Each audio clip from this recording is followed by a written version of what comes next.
and take it if you want it. Come and take it if you think you can. Come and take it, but I warn you, you'll have to pry it from a cold dead.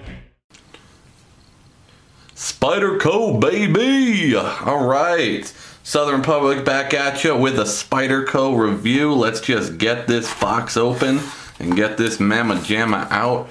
So as you can tell, we have got a Spyderco Southard. This is a badass knife, I tell you right now. Look at that beautiful thing. Spyderco Southard, just a absolutely beautiful. It is the first flipper design from Spyderco ever, apparently, which is kind of cool. And Brad Southard is just a hell of a knife maker, I'll tell you right now. It's just one of those cool knives that you can't find anywhere else. So let's just go with it. The overall length of this knife is just shy of 8 inches, 7.96 according to Spyderco's website. Close length of 4.5 inches. So if you do the math, you've got approximately a 3 3/4 inch blade-ish. The blade's thickness is 0.157. You can see right there. You actually have a really nice tip on this one too, if that will focus. Look at that. It really is a beautiful tip.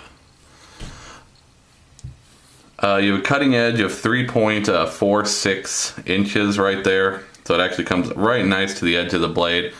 It handle here is made out of a nice, very relatively good textured brown G10 and titanium on the back here. So you've got a titanium. This is where the price comes in. It's all the titanium that's in this knife. This weighs in at about 4.1 ounces, and the blade steel on this one is CTS 204P.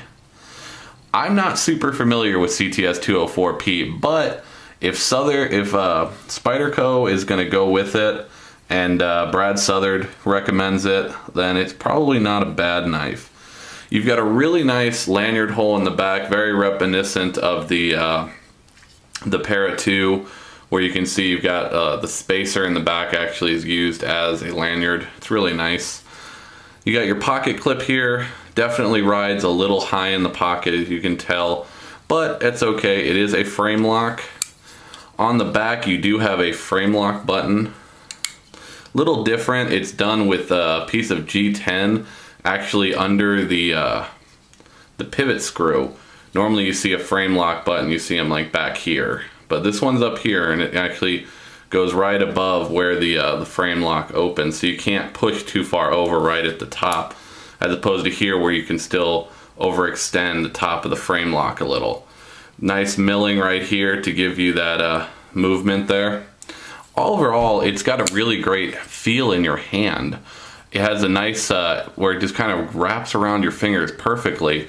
The only thing I'm kind of not fanatical about is the way they did this recess right here. It's very rigid. They didn't round this much, and I would think if you maybe just rounded this off just a smidge all around, it would give you just a little bit more comfort when you grip it. You can feel a little bit of a hot spot where your finger sinks into there as you wrap your hand around it. No thumb ramp whatsoever, but you do have some, I wouldn't even call it jimping, it's more like beveling. It's kind of beveled. You don't really lock into anything there. But your hand locks in where your index finger drops into these grooves. So that's kind of the lock you have. So when you push down, you see your finger locks in there nice and tight. And then you can get a full grip of all 4 fingers on there, just barely. So it is a really cool knife. It is a flipper, like I said, and it does have a great smoothness to the flipper. It's very hard to access the spider hole. You can kind of get in there, but it's a little painful with the way they didn't round any of this off, like I was saying. But you can use it. Again, it's a flipper, so it's just there for show, more or less, for the spider hole. It's really nice. You can see you got the Spyderco logo on the front, and on the back you've got the Brad Southard logo. Flip it over right there. It is made in Taiwan, so it's an overseas produced knife, coming in at a ballpark of around $270 for an overseas knife. I could see, you know, American-made knife for $270, but $270 for a Taiwan knife, a Taiwanese knife, that really kind of blows me out of the water. You could have just slapped some VG10 in there and made this a $140 knife. I think the over necessity of the CTS 204P steel is really just added price for no real reason, to be 100% honest with you. And don't get me wrong, I love this knife. I've been wanting to get my hands on this knife since I saw the first review of it and I saw the first pictures of it. I've wanted this knife. And now that I have it in my hand, I love it. Don't get me wrong, it is a great friggin' knife. But almost $300 for a knife that should have been about 150 bucks at most. It's just a really, really overpriced knife, unfortunately. I mean, let's look at it this way. We could take a freaking Brad Southard and a Microtech SOCOM Delta, and they are the same price. Actually, the Southard is about $9 more than the SOCOM Delta. So for once, a Microtech is cheaper than a Spyderco. Go figure, guys. But as you can see, it's even a slightly smaller knife than the Delta is.